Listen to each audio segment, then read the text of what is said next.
let's talk about Marikina Valley Fault. Now they call it Valley Fault. There are two Valley Fault, okay? West Valley Fault on your left and East Valley Fault on your right. Pag-aralan natin itong fault na to.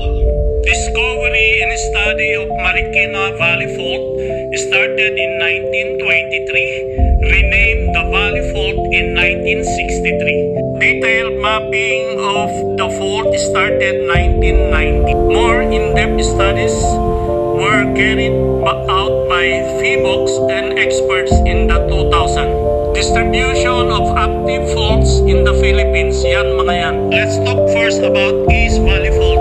Okay, ito. East Valley Fault has a total stretch of about 17 kilometers running north to south along the eastern side of Marikina Valley. These are the areas na nadaanan nitong East Valley Fault. Okay, from San Mateo hanggang Mambugan, dito sa Antipolo, Rodriguez, San Mateo, yan ang mga dinaanan to Marikina. Diyan tumana Concepcion, Puno, okay, Industrial Valley, Lawa. Diyan rin ang San Isidro. So yan ang mga places na dadaanan niya hanggang Barasyan, San Juan. Okay, tandaan nyo yan. Hanggang dyan ang East Valley Fault. Now let's talk about West Valley Fault. Itong isa. West Valley Fault is much longer than East Valley Fault, and it's considered the more active and potential destructive of the two. Ito naman ang dadaanan ng West Valley Fault from Bulacan actually to Cavite, GMA. So from Bulacan, San Jose del Monte, dadaan yan ng Quezon City. So nandyan, i-check nyo na lang kung dadaan sa area nyo, dadaan ng Quezon City, dadaan ng Marikina, dadaan ng Pasig, dadaan siya ng Taguig. So yan ang mga dadaanan. Dadaanan niya ang Makati, pero I think Taguig na yung area na yan. So dyan dadaan po ang West Valley Fault.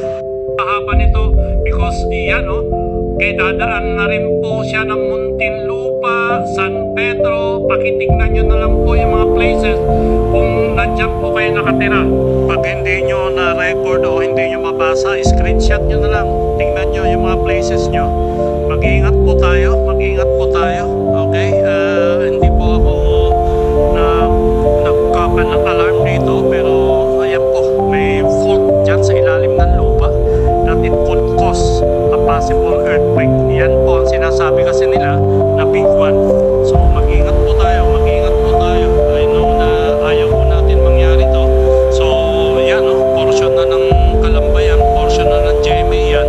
So abot po dyan ang stay calm tayo. Okay, be prepared, don't panic. Stay calm lang. Listen to the official updates. Sana nga hindi dumating itong earthquake na to. Let's pray that God will intervene, that there will be no earthquake. Amen. Yes, Lord. Ilayo mo kami sa earthquake, Lord. So yan ang dapat natin gawin.